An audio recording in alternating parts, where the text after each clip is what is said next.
bà sẽ bằng bông nàyคือกระดาวมันเต้นไงเนี่ยคือกระดาวเพลงให้เลยกระดาวบางปูนคือรายการไงดาวบางปูน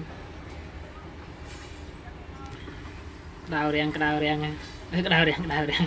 เจ๊คอยเท่าบางปูนเจ๊ใส่เรียงแล้วจับดาวสุกเพียบเลยเอาโซ่สู้บางปูนเรียงสีสันไม่เจ๊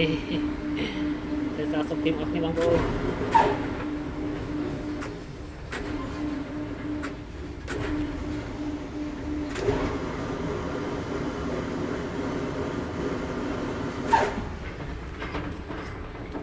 ทอดเอาเมียนกำราเอาเมียนเจนกำราได้มาเมียนทอดได้มาเด็กแก่ทำไมยังสลังไง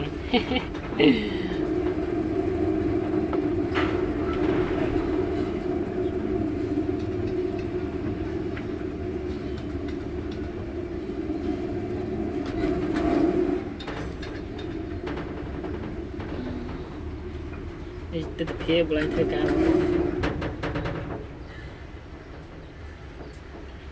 ตีให้มันด่าเตะ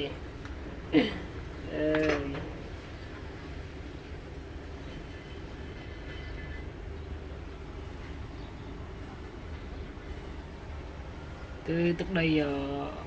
ông so mong bọn được xem được cho là anh thay ca nào đập bóng xịt kính đạo nằm ở bộ nơi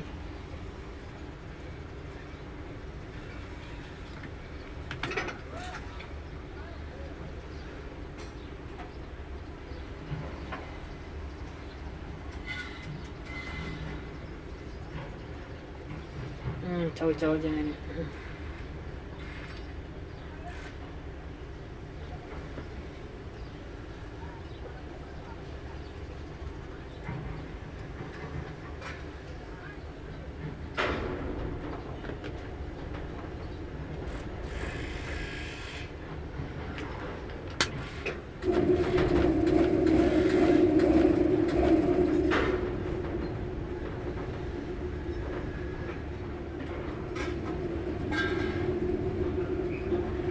sạch cho nó này sẽ giấy tê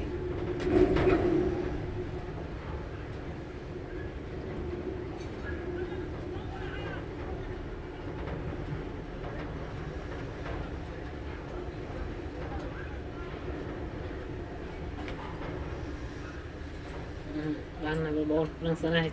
chụp đáy ơi đạn này bye bye đi tìm kêu lên càng nghe bằng mình thật năng thế bye bye